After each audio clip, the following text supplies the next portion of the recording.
Oi, oi pessoal, tudo bem? Como vocês estão? Nessa terça-feira aqui tá uma chuva pela madrugada. Mas sábado começou a chover, domingo, se eu não me engano, também choveu. E domingo para segunda até foi bem triste, né? Porque tem aqueles locais que são mais baixos. Então acontece aquelas inundações, algumas pessoas perdem tudo, né? Eu fico sempre chateado quando eu vejo esse tipo de notícia. Mas vai fazer o que, né? Faz parte. E assim vamos. Como eu tava falando, aliás, a pauta de hoje, gente, a gente vai conversar aqui no grupo. Eu tinha feito uma outra pauta, né? A pauta, quando eu falo, para quem não entende, são os temas, né, que eu vou falar. E eu mudei completamente, porque eu tava conversando com o grupo no WhatsApp ontem e hoje, e surgiram algumas questões assim tão interessantes e alguns relatos de pessoas que eu achei mais pertinente a gente levar o bate-papo para esse caminho. E depois eu faço outra pauta que já tá até prontinha. Tá bom? Tô vendo que o Anderson tá aqui com a gente, a Graça Silveira, a Cida Luz, tudo bem? Como vocês estão? Espero que vocês estejam bem. A Cida falou o quê? Boa noite a todos, aqui falta chuva, estamos em uma seca enorme. Aqui tá sobrando um pouquinho de chuva, viu? Cida, Curitiba é uma cidade que o pessoal brinca, né? Que tem as 4 estações do tempo no mesmo dia. E é verdade, é verdade. De repente tá assim, 8 graus, aí vai pra 28, que pra gente aqui já é muito quente, aí daqui a pouco chove, e aí daqui a pouco fica seco, né? Então a gente tem outono, inverno, primavera e verão, tudo no mesmo dia. Gente, pra começar o programa de hoje, eu queria falar um pouquinho sobre até um vídeo que a Lucinha me mandou. Lembrando que sempre as lives tá só antes de eu iniciar nos temas já. Os programas são ao vivo pelo Facebook, então eu vou geralmente comentando o que o pessoal aqui do Facebook vai colocando aqui pra mim. E depois eu publico no YouTube, tá bom? Quem não tem acesso ao Facebook assiste depois no YouTube sem problema nenhum. Sempre tem alguma mensagem, tá? Pra quem não me conhece, quem tá assistindo a primeira vez, meu nome é Carlos Machado Júnior, mais conhecido como Caju, no meio espiritualista. Caju é a abreviação de Carlos Júnior.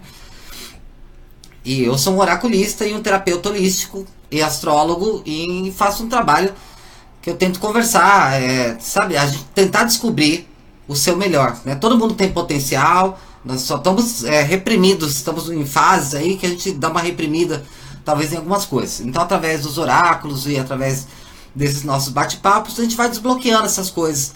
O meu trabalho aqui é levar vocês à reflexão, é fazer vocês pensarem sobre as suas vidas e tentarem ter uma melhor qualidade, através de uma mudança de comportamento, de uma reforma íntima, de um pensamento otimista, positivo.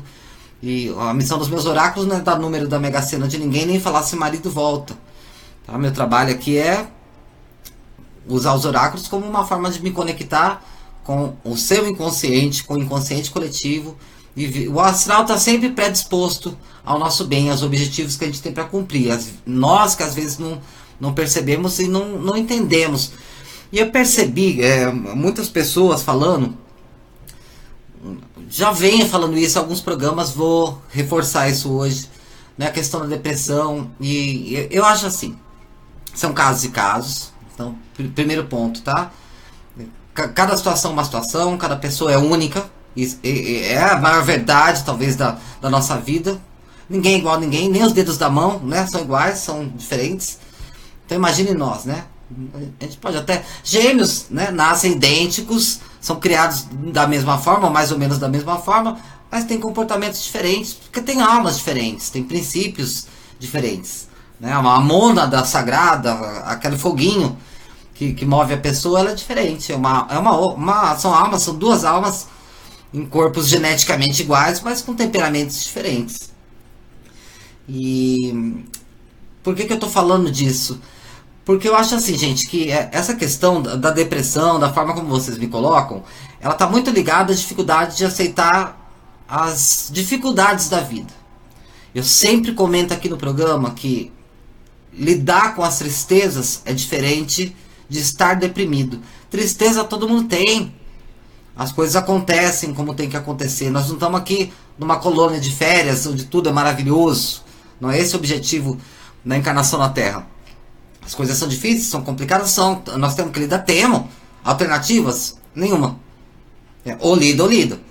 Então vamos lidar da melhor forma para a gente tentar ser mais tranquilo, pelo menos estar mais sereno e encarando as coisas de uma forma positiva, que faz toda a diferença. Só que eu acho que algumas questões começam na infância. Eu tenho percebido agora um negócio assim, parece que tá todo mundo em depressão. A depressão virou moda. É uma coisa natural atualmente. E eu fico me perguntando por que antigamente, né, não existia tanta depressão. Porque as pessoas tinham limitações. A Lucinha, até estava comentando com a Lucinha antes de começar o programa. Ela me mandou um áudio bem interessante de uma professora, de uma doutora, na verdade, que estava falando sobre a questão da educação. De saber falar não para os filhos, saber colocar limites. Nós, como crianças, adolescentes, pré-adolescentes, tem aquele princípio de eu quero.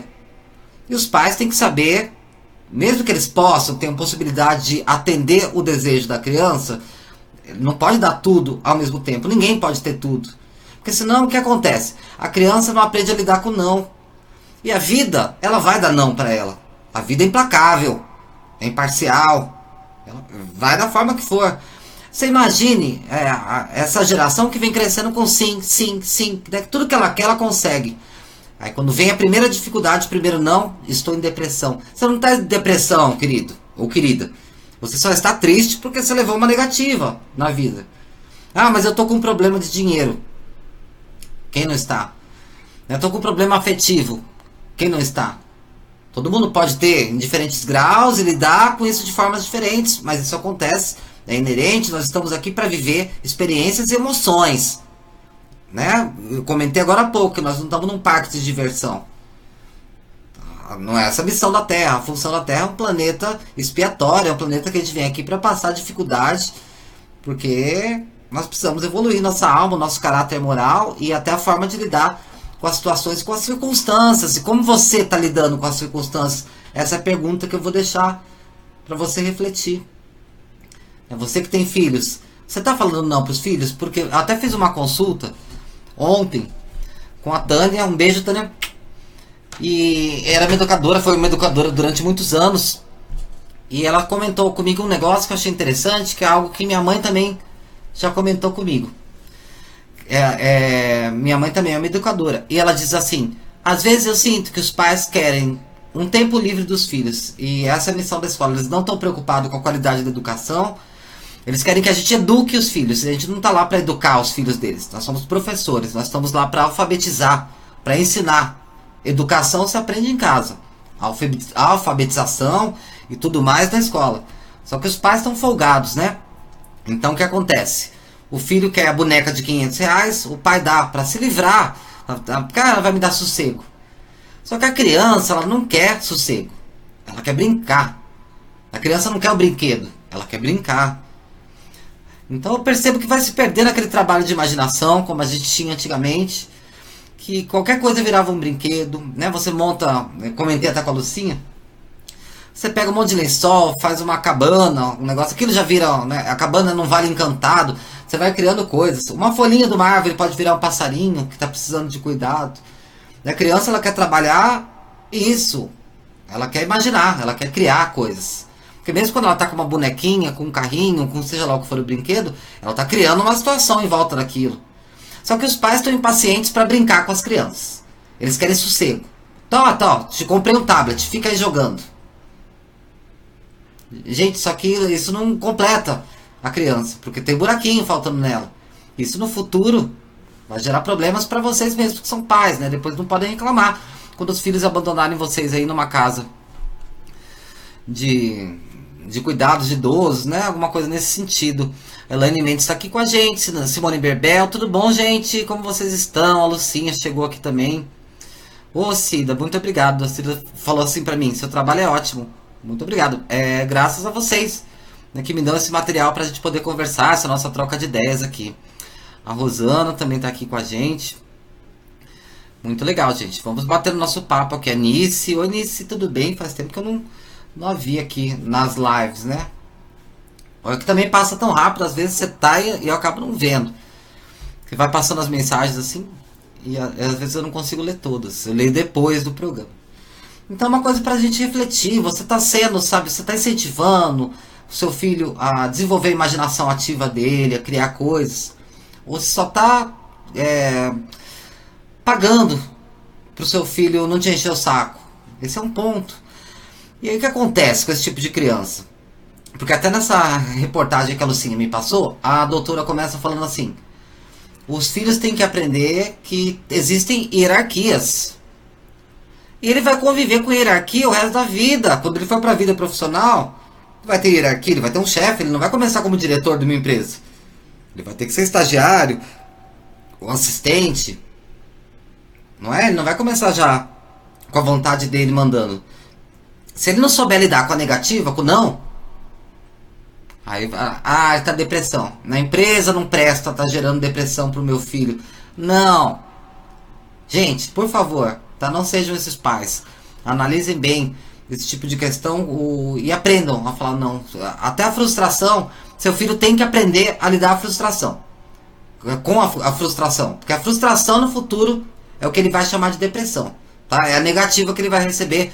Então atenção e foco nisso, tá? É uma coisa que eu anotei aqui na pauta para comentar com vocês hoje, porque tenho conversado com diversas pessoas que vêm me colocar situações como essa. Então vamos lembrar que as crianças não querem brinquedo, elas querem brincar. Antigamente você não subia em cima do seu pai, da sua mãe, do seu avô, aí vira já um cavalinho, qualquer coisa, né? Pode virar uma diversão, uma coisa atraente para criança. E a criança que não tem limite na infância cresce problemática, tá? Porque vai virar um adulto problemático no futuro porque ele não sabe levar negativo. Atenção em relação a isso, tá?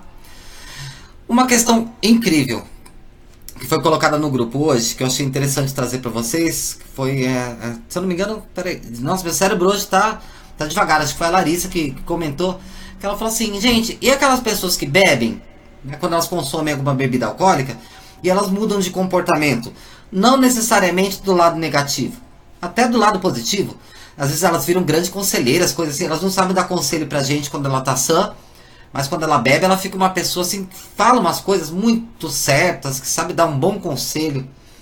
E aí eu até abri mais o tema. Então vamos falar dessa questão, né? Aquela pessoa que quando bebe muda.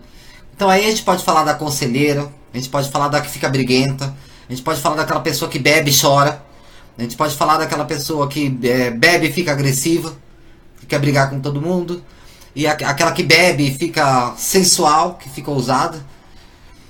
A questão é assim, não tem como a gente falar disso e não voltar para aquele tema que a gente tem conversado bastante aqui no programa, que são as sombras.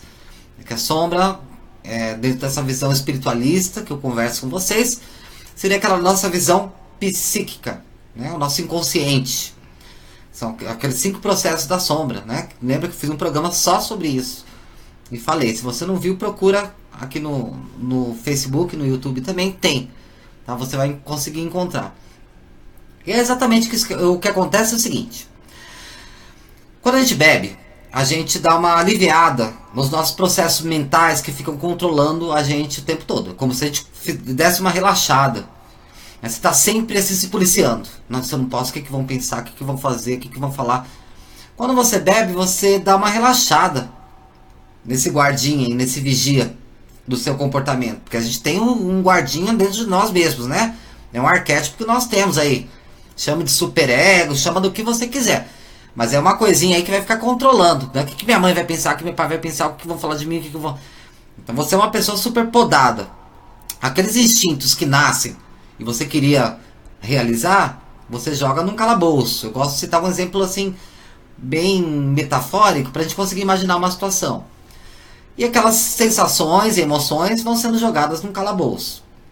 Então vamos imaginar, eu até citei um exemplo que a Larissa falou assim, adorei o exemplo. E eu vou replicar aqui agora na nossa live, o que eu falei no grupo. Vamos imaginar que é como se a gente tivesse esse calabouço que está cheio de prisioneiros. Os prisioneiros são as nossas emoções, os nossos desejos, as coisas que nós queríamos fazer, primitivas, né, que são inerentes ao do corpo, ou do instinto. E a gente bloqueia elas por questões morais, por questões sociais, por uma série de questões. Só que aquela emoção existe. A partir do momento que ela brotou em você, ela vira uma pessoinha morando dentro de você. Aí você joga ela no calabouço, que ela tá presa. E tem o guardinha. Só que aí, quando você bebe, afeta o guardinha. O guardinha também fica meio sonolento, sabe? Fica meio nas nuvens. E o guardinha dá uma cochilada. E uma desses prisioneiros foge. Então o que acontece? O que é essa mudança de comportamento quando a pessoa está alcoolizada? Nada mais é que a sombra dela, que esses lados inconscientes se manifestando. Então se ela tá com uma sombra, ela tem um prisioneiro muito agressivo, a pessoa vai virar o Satã, né? Ela tá bêbada, que vai brigar com todo mundo, tirar satisfação com todo mundo. Se é um outro arquétipo, um outro perfil, a prisioneira que fugiu nesse momento de bebedeira, a pessoa vai chorar. Aquele tipo de pessoa que, sabe, toma um drink a mais e chora, chora, chora, chora. Na verdade, aquele choro estava acumulado dentro dela. Então ela só deixou passar. Quando deu aquela relaxada por causa do drink e o consciente deu uma deixa pra lá, sabe? Ele virou de costas, fugiu aquela sombrinha lá, aquele lado seu que você tá bloqueando, que tem uma emoção de choro, que ele queria sentir as coisas. A sombra acessória. E é dentro da sombra acessória que mora a mediunidade, a premonição, né, todo esse nosso lado. A pessoa que fica uma grande conselheira, ela está entrando em contato com o inconsciente coletivo, está entrando em contato com tudo que ela já aprendeu, e todos aqueles bloqueios de eu não devo me meter na vida dela, não devo falar o que eu penso, não devo me expressar. Naquele momento ela começa a se expressar e fala o que ela sente. Eu vou te falar o que eu acho da sua vida. E por aí vai. Então, vamos tirar a responsabilidade, porque a pergunta começou assim.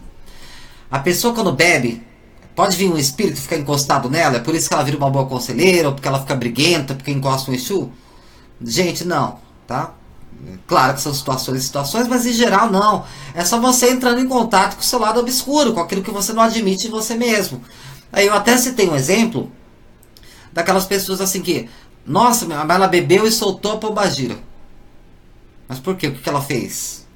Ela deu passe? Não, nossa, ela só ficou de sutiã, subiu na mesa, né? Sentou no colo do pessoal e beijou na boca todo mundo. É um instinto reprimido dela. Ela é santinho o dia inteiro. Ela tenta se comportar, ela tem um instinto de sensualidade. E ela reprime aquilo. Num dado momento, aquilo explodiu. Ela tomou um drink a mais, o guardinha deu uma relaxada, distraiu, essa prisioneira fugiu. Essa personalidade que mora dentro dela fugiu, que é um lado dela. E aí faz aquelas coisas. E aí culpa a pombagira, né? Coitadinha da pombagira. A pombagira já foi culpada de tanta coisa.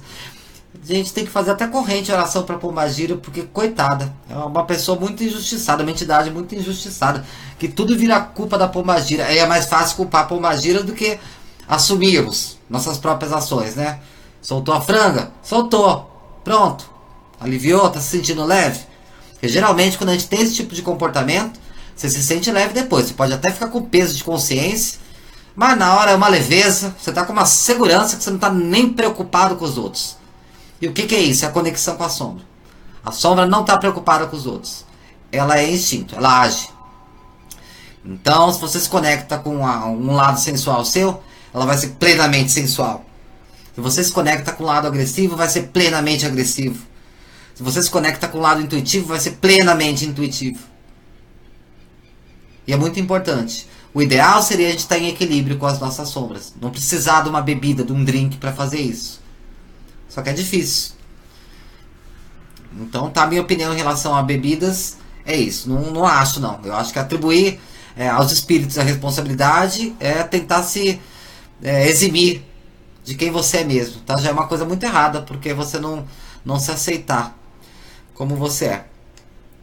Tá bom? Deixa eu ver o que eu anotei aqui, porque eu faço uns tópicos para não esquecer de falar. Tomar um drink para relaxar, o consciente fica fraco e a sombra vem com força, fazendo tudo que está reprimido, é o que eu acabei de falar com vocês. E anotei até aqui a frase, ó, deixem a pombagira em paz. Tá? Você saiu beijando todo mundo porque você quis. Vamos parar com isso. A sombra de defesa também já falei. E queria falar um pouquinho também de uma outra questão, que é a depressão. Qual que é a origem da depressão na minha visão? Me perguntaram isso. A depressão ela começa na mente. Sempre, tá? É a sombra-mente, que ela começa a criar coisas e a gente vai dando força para ela, vai alimentando. Tem até um ditado, como que é? Eu não vou lembrar agora, depois eu lembro e falo pra vocês, que é qual o tamanho do bicho. É falar, depende do quanto você alimentou ele, né? Quanto você deu de comida pra ele, é o que ele vai crescer, o tamanho que ele vai se tornar. Se você alimentou pouco, aquele bicho, né, ele vai estar mais fraquinho. Se você alimentou isso, ele vai ter muita força. E o alimento da sombra é a nossa repressão. Então, você alimenta muito a sombra-mente. Ela cresceu, ela fica muito forte. Aí você começa a criar situações que não existem. E daí vem a síndrome do pânico. O que é a síndrome do pânico? Não está acontecendo nada, já falei disso. E você acredita que aquilo está acontecendo, você começa a imaginar, aí você vai perdendo o controle de uma forma que virou realidade aquilo. Você começa a passar mal, vem pro corpo, né, pra sombra-corpo. E aí a coisa vai fluindo. E aí o que ela vai acontecer? Ela vai para a assombração. A sombra-ação seria aquela sombra do meio, que eu comentei no programa que a gente falou sobre isso. E aí ela vai atrair aquilo para você. Então uma coisa que era completamente mental, ela vira uma doença psicossomática. E conforme ela vai evoluindo, ela vira uma doença real. Porque já vai começar, seus hormônios não vão começar a trabalhar bem, né? A captação da serotonina já vai dando problema, que seria o nosso bom humor. E aí você vai ficando com uma doença física mesmo, que vai precisar tomar medicamento. Mas o porquê que isso aconteceu? Porque você não freou no início. Você alimentou. Ué, o bicho que você, né, quanto mais se alimentar, mais próximo a você ele fica. E mais ele cresce. Então o que a gente está alimentando? Como que está funcionando isso? Parou para se analisar? Pensou já nessa situação? Pensa nessa circunstância. Como que eu estou me tratando? Como que eu estou levando a minha vida? Ok? Então essa é a minha visão em relação à depressão. É uma doença? Ela vira. Mas ela não começa como uma doença. Você alimenta ela para ela se tornar uma doença. Aí vira uma coisa física, vira. Responsabilidade parcial é sua. Ela começa, mas você pode limitar ela. Concorda? Quantas coisas... Não estava falando de criança agora há pouco? Você tem que aprender a dar limite? Vamos pensar no seu inconsciente como se fosse uma criança. Você tem que dar limite. Falar, não, parou. Não, mas é que isso acontecer. Não. Não, mas... Não. Uma hora ele cansa, que nem criança. Se falar não 10 vezes, ele vai ver que não tem. Não vai convencer. Então, se a gente não sabe lidar nem com o nosso inconsciente, né, com essas forças que moram dentro da gente, como que a gente vai estar apto para lidar, né, com um serzinho que a gente coloca no mundo? Então tem cuidado com isso, tá? Por filho é muita responsabilidade por colocar filho aqui na Terra. Porque você se torna responsável por tudo que vier, né? A personalidade que ele for desenvolver e como ele vai lidar com a vida, tá bom? Deixa eu ver aqui quem tá aqui. Oi, Tânia, tudo bem, meu amor? Falei de você agora há pouco. Tava comentando aqui, depois assiste o programa quando terminar. Eu comentei aquilo que a gente falou ontem, né? Que os pais parece que querem um depósito para jogar os filhos. Eles pensam que a escola tem missão de educar, quando a escola tem missão de ensinar, né? De alfabetizar. E os pais querem que a escola faça o que eles não fazem. Acabei de falar disso. Então vamos lá. O importante aqui, tá? Ressaltei aqui, grifei, para deixar bem forte aqui nessa mensagem de hoje, é que a gente tem que saber trabalhar com frustrações. Vamos lidar com frustração. Frustração acontece o tempo todo. Como você vai lidar com ela é o diferencial. A pessoa pode ter dinheiro, pode ser infeliz. Mas pense assim, você criou seu filho só com sim, tá? Tudo que o meninão, a meninona quer, você dá. Aí pense quando se apaixonar por alguém, aquela pessoa fala assim, não, mas não gosto de você. Não quero, não ficaria com você, não ia te dar um beijo nem que você fosse a última pessoa da Terra. Aquilo vai ser o fim do mundo, né? Porque não está acostumado a lidar com isso. Então vira depressão? Não, é só uma frustração, uma coisa que todo mundo passa o tempo todo. É a pessoa que não aprendeu a lidar com isso ainda. Então vamos fazer as pazes conosco. Vamos nos entender, encontrar o nosso centro. E analisar as situações de uma forma como elas realmente são. Não da forma como a gente cria mentalmente. E aí eu vou até falar da minha teoria. Faz tempo que eu não falo, né? Acho que faz até ano que eu não falo disso. Nos primeiros programas eu falava muito isso. Daquela minha teoria do Ave e o Evil. Lembram? Quem acompanha o programa há bastante tempo sabe do que eu tô falando. Que fala assim: ai, Carlos, mas fulano me magoou. Porque você é magoável. Ah, mas fulano me quebrou meu coração. Porque seu coração é quebrável. Ah, mas ele me ofendeu. Porque você é ofendível. Coloca o ável e ível nas situações que você vai perceber que você tem que se atribuir a responsabilidade. Ah, mas a pessoa me humilha. Você é humilhável. Ah, mas eu sei que fulano me maltrata. Você é maltratável. Você dá limite para situações. Limite, a gente acabou de falar de limite para filhos. E para nós mesmos também. E para situações, mesma coisa. Temos que dar limite, temos que impor limite. Até comentei agora há pouco com o pessoal, estávamos conversando sobre isso. E eu falei assim, gente, se as pessoas não tiverem dado no passado um basta nas situações, o negro estaria escravizado, então, os gays estariam no armário, as mulheres não poderiam votar, porque é uma coisa recente. Aí se fala muito do empoderamento feminino, de tudo isso, mas não é uma coisa antiga, é uma coisa nova. Não estamos falando de 20 séculos, nós estamos falando de uma coisa desse século, do último século. Que foi quando a mulher começou a ter direito como um ser humano, de poder votar, de ter voz ativa, o divórcio.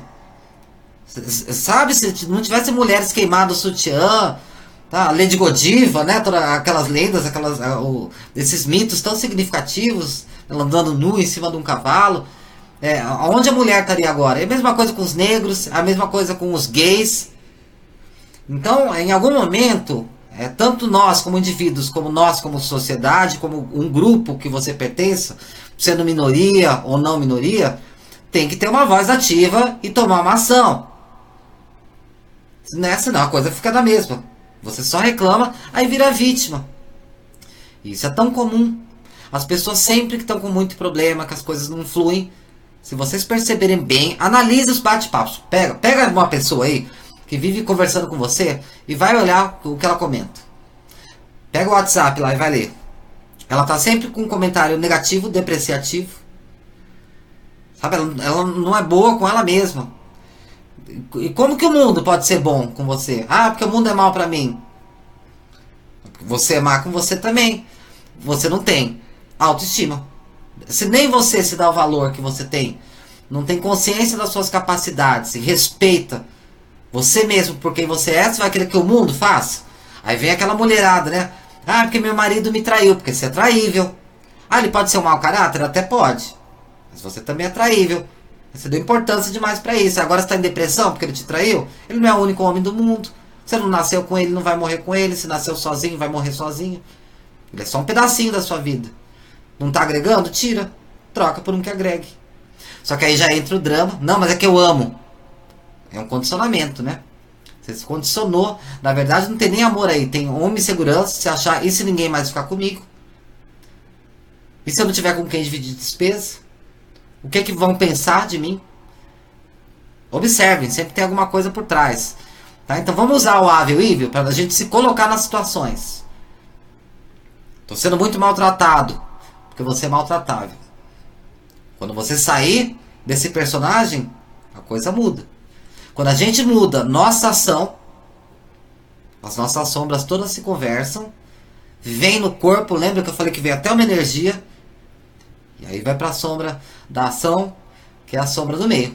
E ela vai fazer as coisas acontecerem e efetivamente mudarem na sua vida. Então não adianta ficar chorando aí, tá? Você vai continuar chorando e as coisas não vão mudar. Ação, gente. E aí um ponto que eu coloquei aqui, até coloquei aqui nos temas do programa, né? A pedra no sapato, né? Porque eu tô com uma pedrinha no sapato que tá me incomodando. Será que essa pedrinha no sapato não é você mesmo? Você não tá sendo muito seu amigo, né?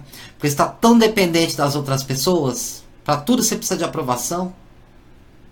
Analise isso. E não só quem tá vivendo isso, mas você que é pai, que é mãe, que é chefe, seja lá o que for. Você não tá com excesso de controle? Você colocou um filho no mundo aí, a vida é dele. Você vai até um limite. Num dado momento você tem que parar de se meter também, senão você vira pedra no sapato. Não, mas eu sei o que é melhor pra ele. Não sabe. Ele sabe o que é melhor pra ele. Você não sabe quem ele foi na outra vida. Você não sabe com que missão ele voltou. Você pensa que sabe. Não, só quero evitar que ele sofra. Você pensa que quer evitar que ele sofra, mas quem está gerando sofrimento para ele é você.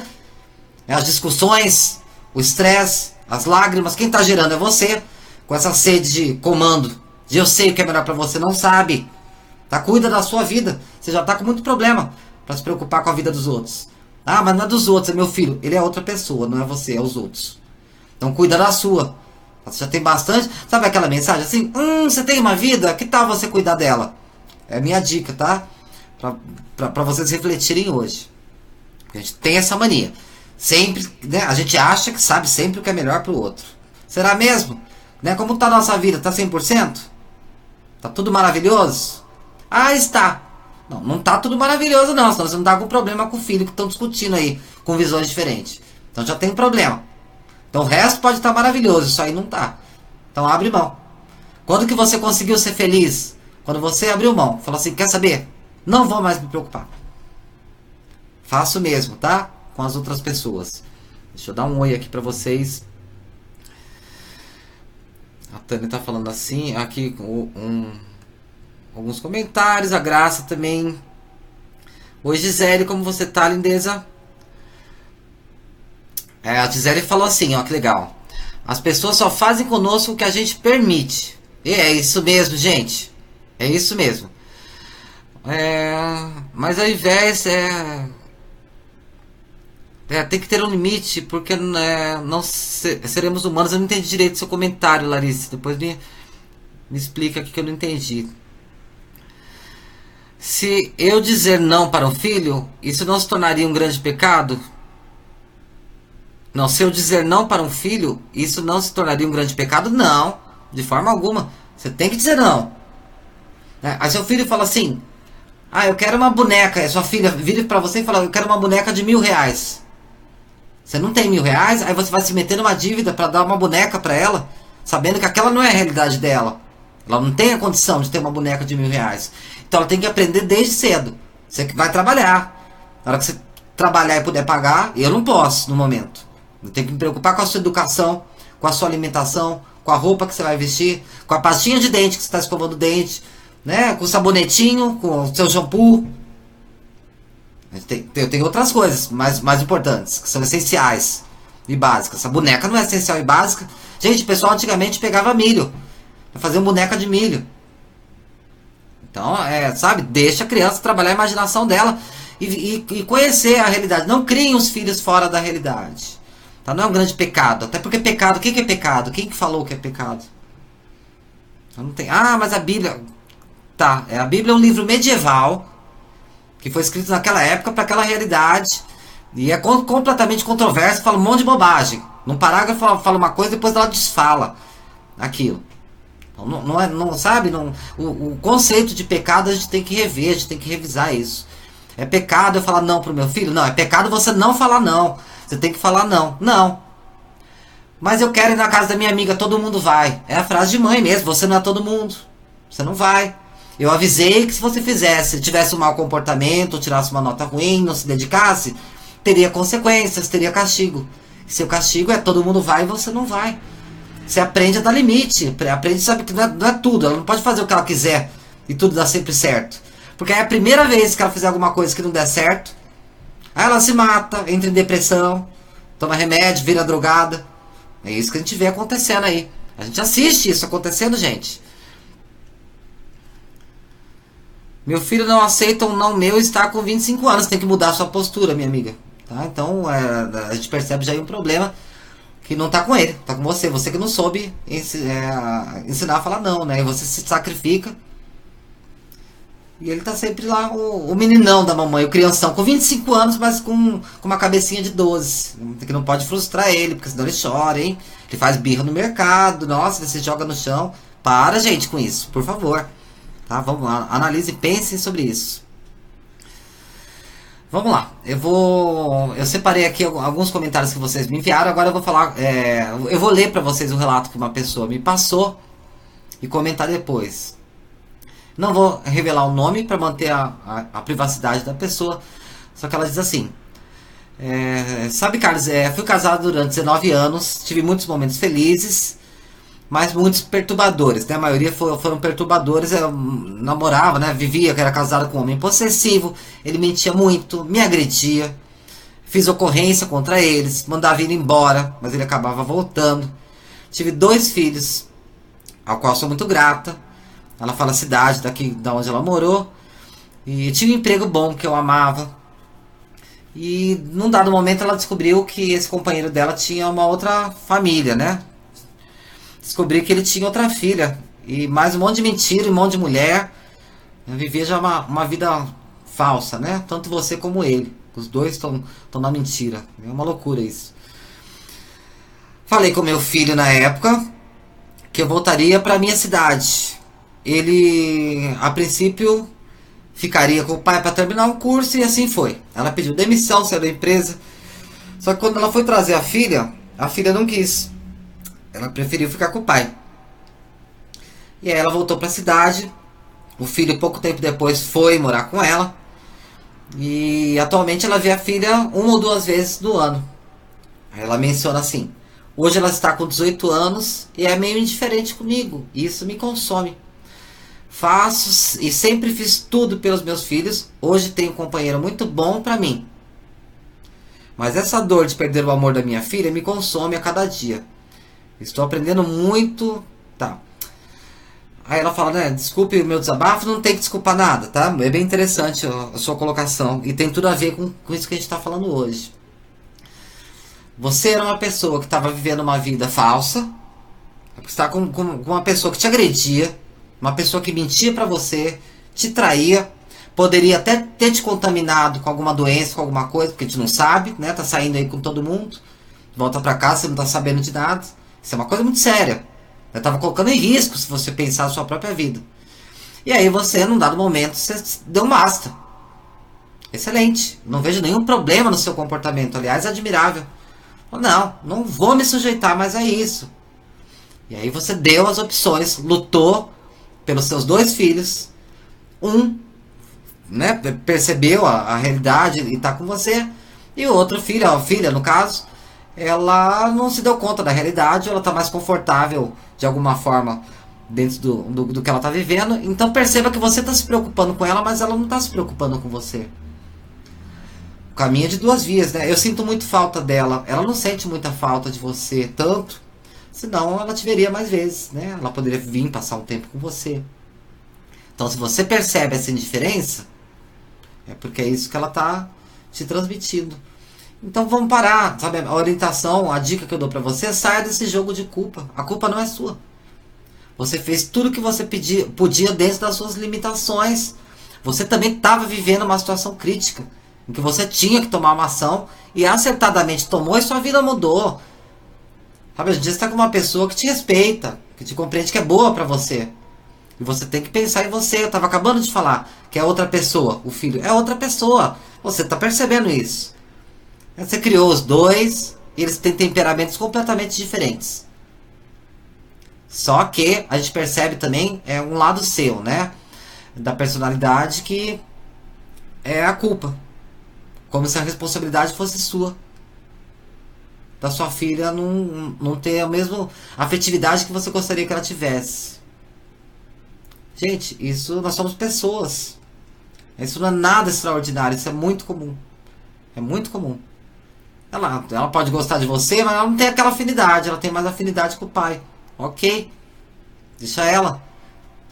Dê amor, não se preocupe, porque o que você está fazendo é assim, você está cobrando. Eu tô dando. O amor é uma coisa que você só dá, a gente pode dar. A gente não pode cobrar. Não, mas eu fiz tudo por você e é assim que você me retribui. Isso é cobrança. Se você fez tudo, fez porque quis. Então você se doou. Foi uma doação. Foi uma coisa de coração que você fez. Ponto. Você fez o que você pôde. Ela não me retribui? O problema é dela. Deixa ela viver a vida dela. A gente não sabe o que vai acontecer no futuro. Sabe? Reflita sobre isso. Não se coloque com culpa. A culpa não é sua. Você tinha que sobreviver. Vai saber se ia estar viva agora nesse momento. Se você não tivesse tomado uma atitude. A que ponto poderia chegar essa agressividade doméstica? A gente não sabe. As coisas poderiam ter sido muito piores. Tá? Então, em relação à sua situação, eu acho que você teve uma decisão muito acertada. Você fez o que muitas mulheres tentam fazer e não conseguem, então você já foi excelente em ter ação, não ficar só no eu vou, um dia eu vou largar ele, um dia... Não, você fez. Isso aí. Ah, mas teve consequência, porque minha filha agora não gosta de mim do mesmo jeito. Ela tá se fazendo de cega porque ela não deve ser burra. Então ela viu o que acontecia. A gente tem a mania de achar que as crianças são burras. E elas não são. Ela sabe perfeitamente o que acontecia. Só que para ela é conveniente, né, por alguma situação, ela tá com o pai. Então respeite também a conveniência dela. Uma decisão dela, né? A nossa vida é feita de decisões. Vamos aguardar e ver o que o destino reserva para ela também. Ela vai ser mãe. Não podemos nos esquecer disso.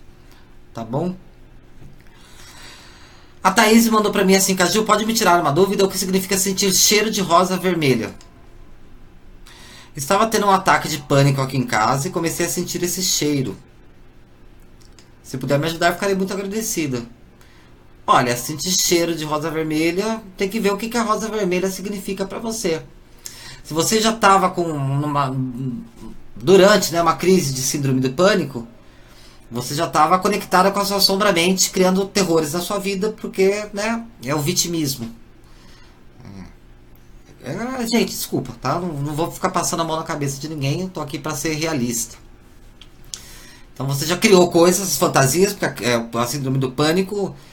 Ah, mas já virou físico, porque você deixou. Tá? E quando começa é freia, você para. Mas não, né? Dá corda. Aí sentir o cheiro de rosa vermelha, tem que ver o que a rosa vermelha simboliza pra você. Vou falar o que é a pombagira, acabei de falar. Um pouquinho antes, vamos parar de colocar a culpa na pombagira. O que é a pombagira? Ah, não tô fazendo nada, deixa eu ir lá dar síndrome do pânico nela. Então não faz muito sentido. Então, em relação a isso, que eu achei que o teor da pergunta foi nesse sentido, nada a ver, tá? Nada a ver.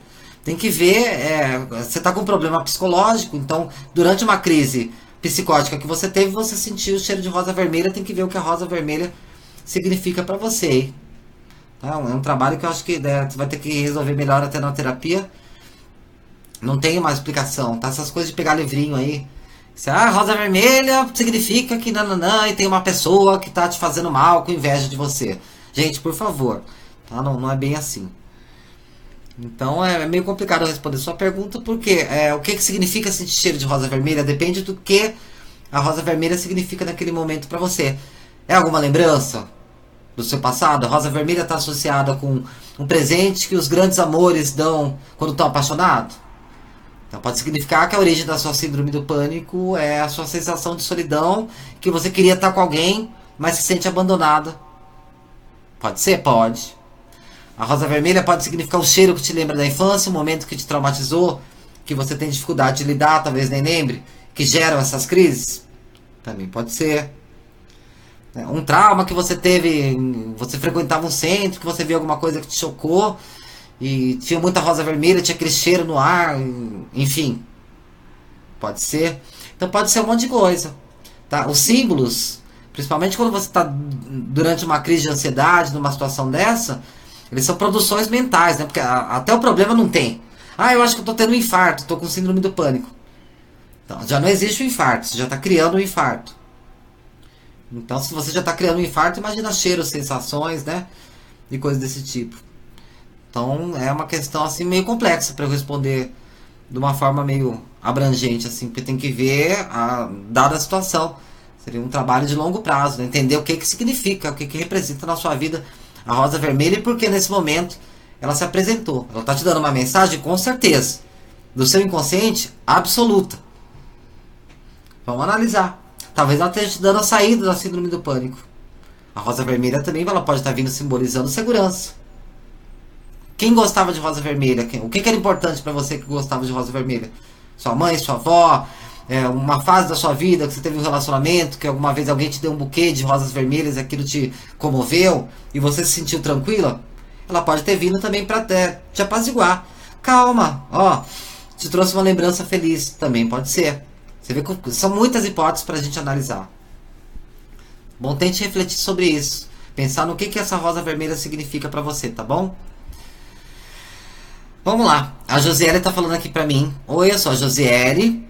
Tive um relacionamento de 6 anos com meu primo carnal. Só que ele me trocou por outra, sem mais nem menos. E eles se casaram. Aí ficamos 3 anos sem nos falarmos. E sendo que quando criança sempre fomos ligados um ao outro. Aos 12 anos demos nosso primeiro beijo. Devido a ele morar em outra cidade. Enfim.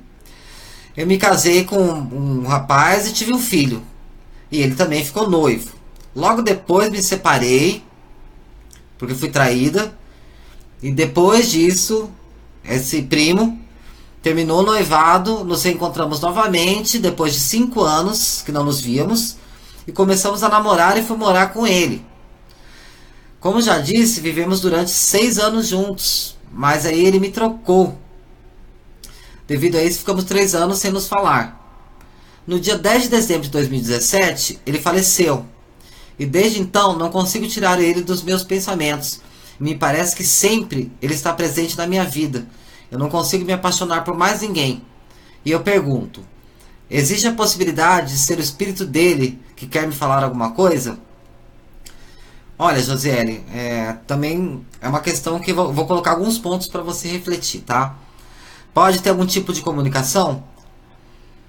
É difícil porque está muito recente, tá? Ele deve provavelmente estar ainda meio que em choque, num período de recuperação, entendendo a condição dele no plano astral. Então não acho que seja uma forma de comunicação. Mas é um trauma que você passou na sua vida. Uma pessoa que você foi apaixonada, não interessa se é primo, se não era. Tá, vamos esquecer esse detalhe para a gente não cair em conceitos, preconceitos, na verdade, em questões éticas aí. Você namorava uma pessoa, aí essa pessoa foi o seu primeiro amor, então já é marcante na sua vida, é significativo.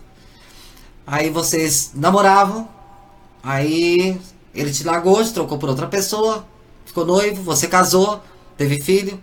Depois vocês voltaram a se encontrar, você foi morar junto com ele e veio o desencarne. Então é óbvio que é traumático. Você perdeu um amor, uma pessoa que você amava. E principalmente sendo, né, aquele amor de criança, aquela coisa assim. Você desenvolvia uma coisa, você tem muitos elos com ele. Pense que cada situação, cada momento que vocês viveram criou um elo, criou uma ligação, criou um cordãozinho. E você está ligado ainda a esse cordãozinho. Na minha visão é isso que está acontecendo. Eu não acho que seja ele querendo te falar alguma coisa. Não nesse momento. Pode vir a acontecer no futuro? Pode, provavelmente uma mensagem siga a sua vida. Se ele conseguir se encontrar e evoluir, ele vai mandar você seguir sua vida certamente. Mas nesse momento não. Eu acho que você está ligado e conectado a ele. Então por que você não consegue ficar com mais ninguém? Porque você na verdade não quer. Você não esqueceu ele. Você está vivendo ainda, você está de luto. E vamos pensar que a gente está falando, né? 10 de dezembro de 2017, acabou de acontecer. Nem tá no momento, né? Não consigo mais me apaixonar por ninguém. Calma, não deu tempo de você se apaixonar por ninguém. Você ainda tá vivendo o luto da perda. Você ficou viúva, entre aspas. Então vai demorar um tempinho para você conseguir se encontrar emocionalmente, para você conseguir dar passagem tanto emocional, quanto psíquica, quanto energética, para uma outra pessoa surgir na sua vida. Você ainda tá presa àquilo que aconteceu, que é completamente natural. Nós não estamos falando de uma coisa que aconteceu há 20 anos, né? Há 2 anos, há 1 ano, há 7 meses, há 8 meses. O luto, geralmente, ele dura pelo menos 7, 8 meses a 1 ano. A pessoa fica nesse processo tentando lidar com as situações. Nós estamos falando o quê? Dezembro, janeiro, fevereiro, acabamos de entrar em março, faz 2 meses, 2 meses e pouco que ele morreu. Então calma lá. Tá completamente natural, você não está conseguindo se vincular a outra pessoa. Então não se cobre por isso. Eu estou tentando me apaixonar e não estou conseguindo. Não tente. Lida com o luto no prazo dele. Tá bom? Não se force a isso. Espera. Quando você estiver segura, estiver bem, a coisa vai fluir. Você tem que se libertar primeiro. Você ainda está presa. Afetivamente, emocionalmente. Foi uma coisa traumática. É óbvio que é traumático. Não tem como não ser. Tá? Tenha força. Aguarde. E vai deixando a vida levar, tá? Para de se cobrar. Não se cobre, tá bom? Gente. Todo mundo vivendo suas situações aí. Deixa eu ver. que a Lucinha comentou aqui. A Lucinha falou assim, não faz parte da vida. E assim preparamos os obstáculos que o mundo tem. É isso mesmo. Né? Acho que tá falando da questão dos filhos que eu mencionei antes. Você tem que aprender eles. Porque se você não falar não, a vida fala. E ela é implacável. Você não ensinou ele a lidar com não, então você não educou direito não. Porque quando a vida não tá nem aí. Ah, não, mas é que eu tenho dó do meu filho. A vida não vai ter. Então se você ensinou ele com não, quando a vida for implacável, ele vai saber lidar. Se você não ensinou, ele não vai saber lidar, não. Tá bom? E a responsabilidade é sua. Quando deixamos de ser íveis, não podemos perder a essência de ser humano? Não, Larissa. Nós ganhamos a essência conosco. Até para eu amar, eu tenho que ter amor, você entende? Esse é o ponto. Eu comentei no programa passado, não sei se vocês lembram, que até para eu fazer uma doação, se vier alguém batendo no vidro do meu carro e falar assim, me dá um dinheiro para eu comer, eu tenho que ter o dinheiro para dar. Se eu não tenho nem para mim, como que eu vou dividir uma coisa que eu não tenho? Então como que eu posso dar amor se eu não tenho? Não, mas eu amo meu filho. Você se ama? Não. Então você não ama o seu filho. Você tem uma sensação de posse por ele. Você só pode dar o que você tem. Se você não tem, não tem como você dar. Aquilo não existe. Se você, a única coisa que é sua posse de verdade. O que é nosso? Você. Eu sou minha posse. Eu sou minha completa responsabilidade. Então eu sou comigo.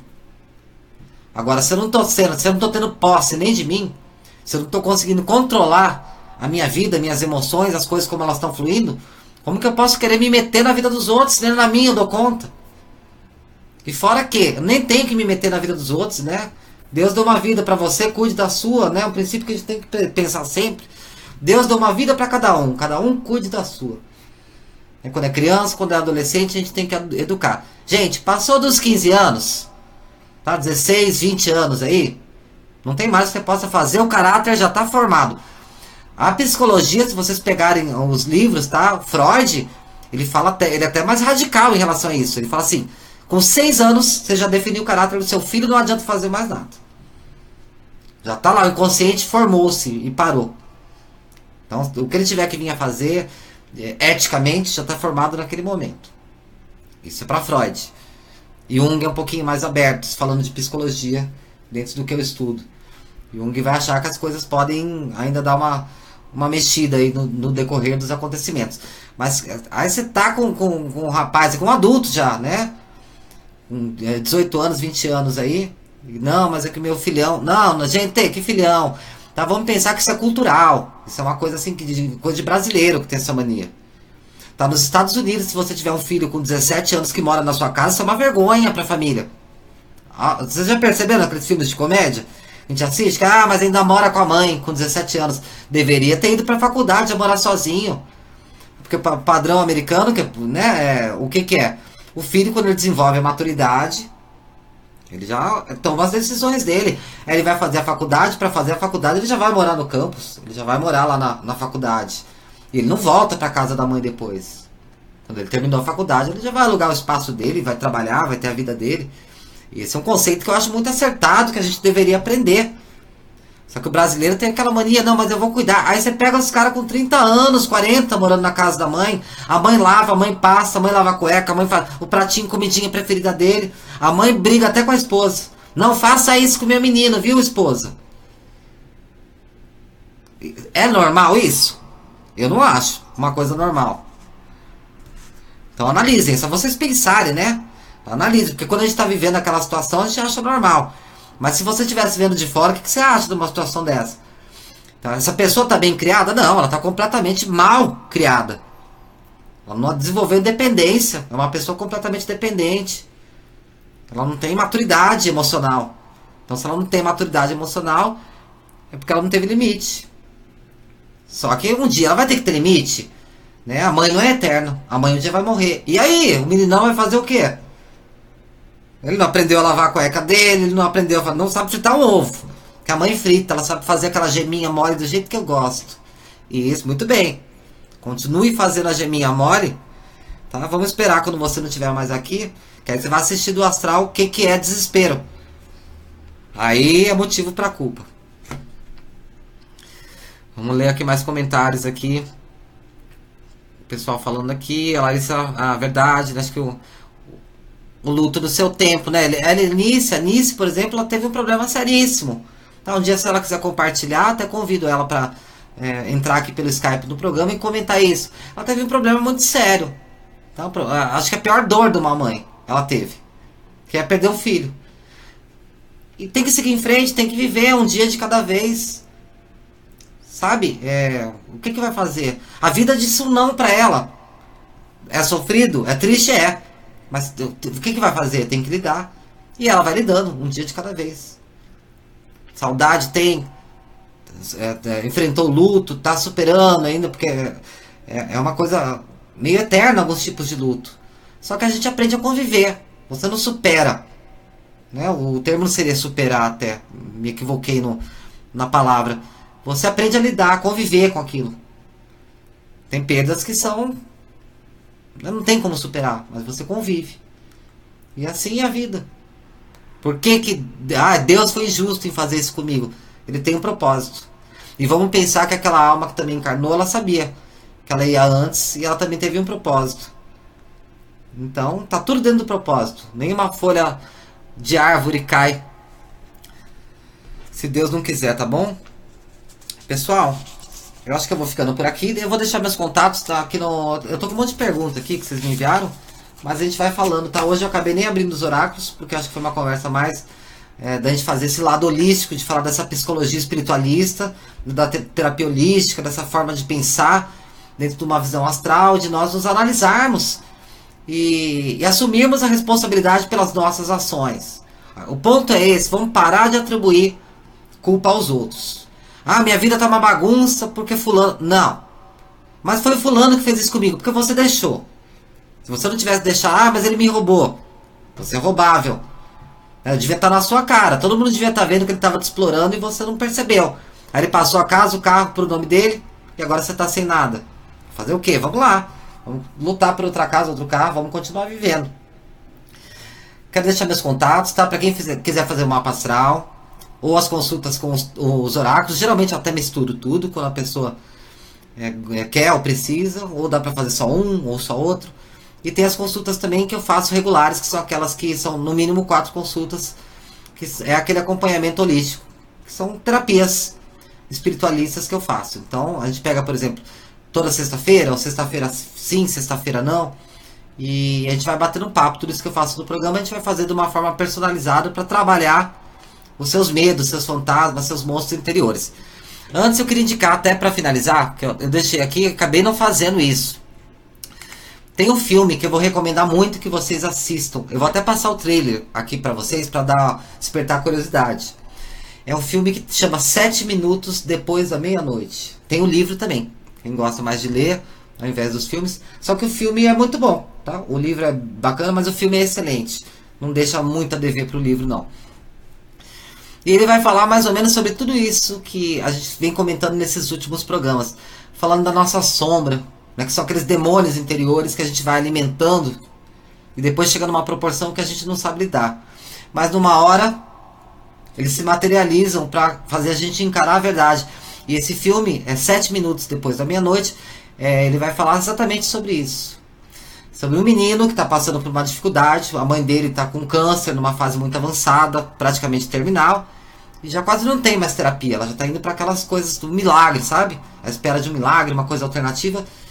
Então ele vai mostrar a vida desse menino, como ele lida com isso, como ele enxerga aquilo. Não vou falar muitos detalhes, senão eu acabo contando o filme, né? Vou dar spoiler, como falam. Não é esse meu objetivo. Só que num dado momento, um monstro aparece para ele, uma árvore que cria vida. E ela começa a se comunicar com ele. E ela fala para ele: eu vou te contar 3 histórias. E você vai me contar, depois que eu terminar, você vai me contar uma. A maior história da sua vida. Então é muito interessante o filme. Se vocês analisarem numa visão holística, assim, aberta, pensando no sentido psicológico, no que está passando, o que significa aquele monstro. E analisando, o ator é ótimo, o menininho que faz o menino. É excelente. Ele consegue passar pra gente, sabe, nas expressões dele, as emoções. E tem uma mensagem incrível. É um dos filmes mais interessantes que eu já assisti.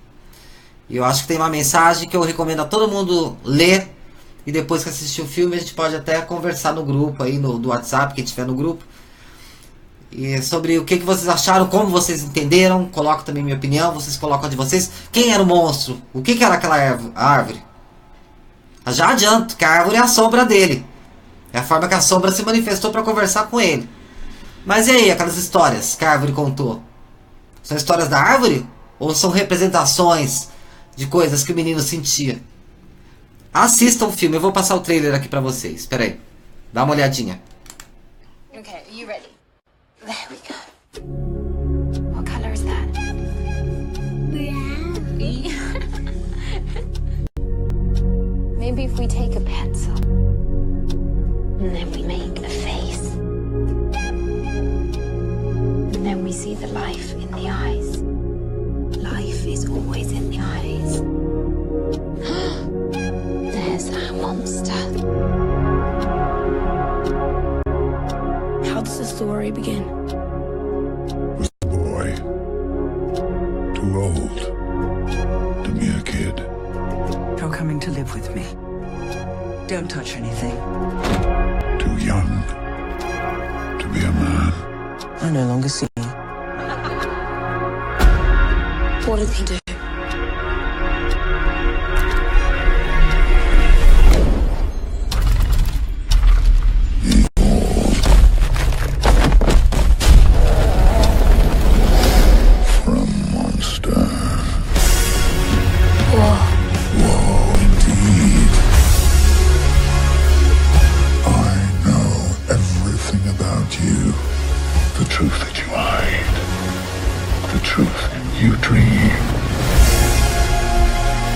I'm sorry you have to face this, but you have to be brave. Do you understand? What shall I destroy next? Break the windows! Break them yourself. It's okay that you're angry. I'm angry too.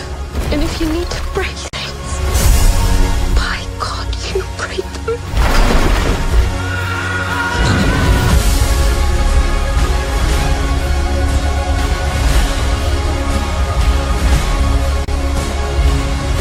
I wish I had 100 years.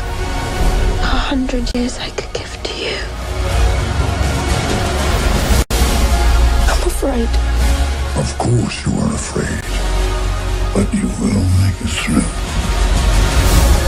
For this is why you called me. Come on.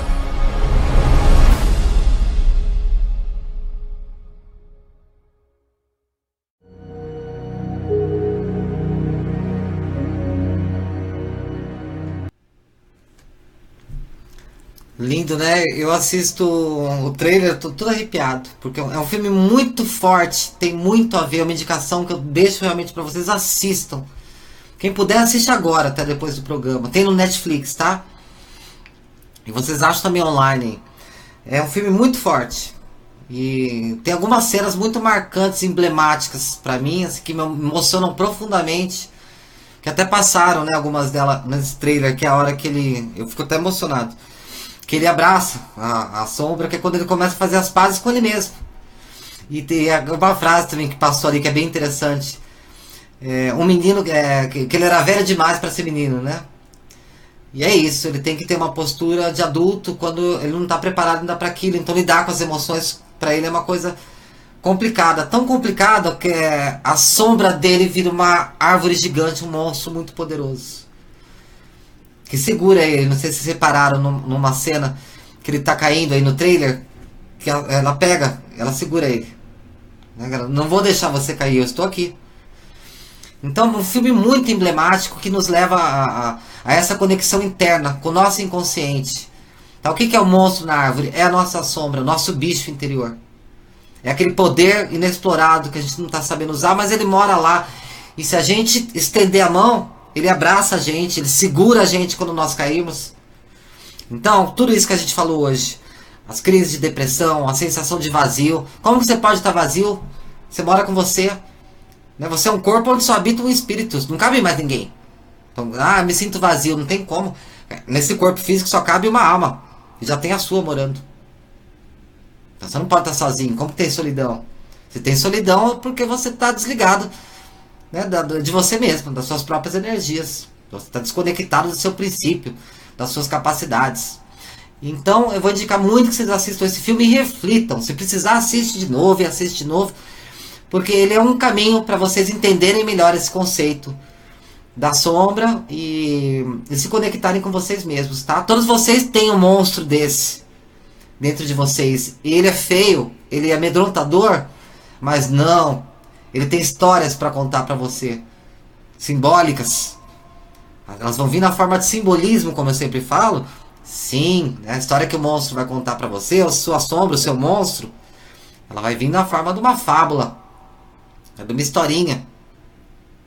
Só que ela tem um conteúdo que tem a ver com a sua experiência, com o que você viveu, seus dramas emocionais, seus traumas, suas alegrias. Essas historinhas vão vir para te trazer alguma coisa para você entender o porquê que você está vivendo uma determinada situação difícil. Sempre quando a gente quer entender o presente, a gente analisa o passado. E não é que eu plantei coisa ruim, agora estou colhendo, eu mereço. Não é nada disso. Você não soube aprender com o que você passou. Então você não está sabendo ter uma ação positiva para ter um futuro melhor. Quando você entender esse conceito, aí tudo muda.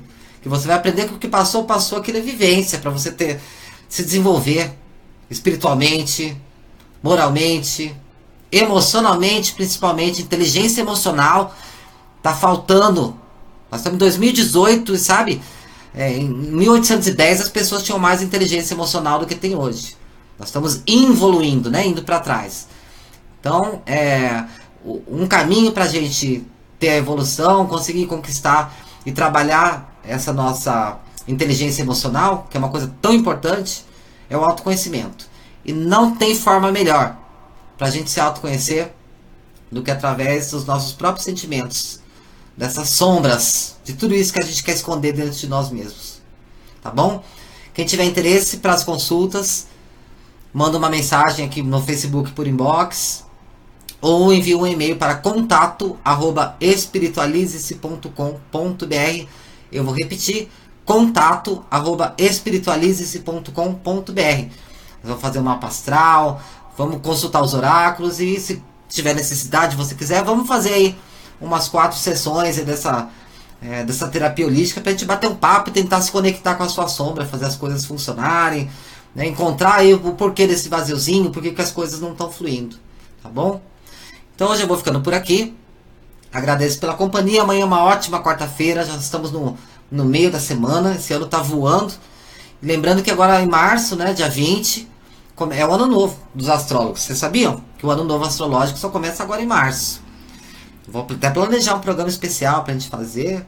Só não vou beber champanhe, que aí não vou conseguir falar, vai virar uma bagunça, né?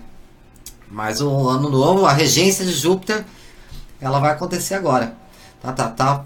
Na semana próxima aí. Estou super ansioso. E aí depois eu dou feliz ano novo para vocês, que o ano astrologicamente, para nós astrólogos, começa agora em março. Tá bom? Um beijo, fiquem com Deus, excelente quarta-feira, espero que vocês tenham gostado do programa. E na quinta-feira nós estamos de volta com outros assuntos e com os oráculos, que eu tô cheio de perguntinha aqui. Vamos falar bastante com o tarô, com os búzios, né, com os oráculos. E na quinta-feira também eu faço sorteio de um outro livro para vocês, tá bom? Beijinho, fiquem com Deus, até quinta-feira.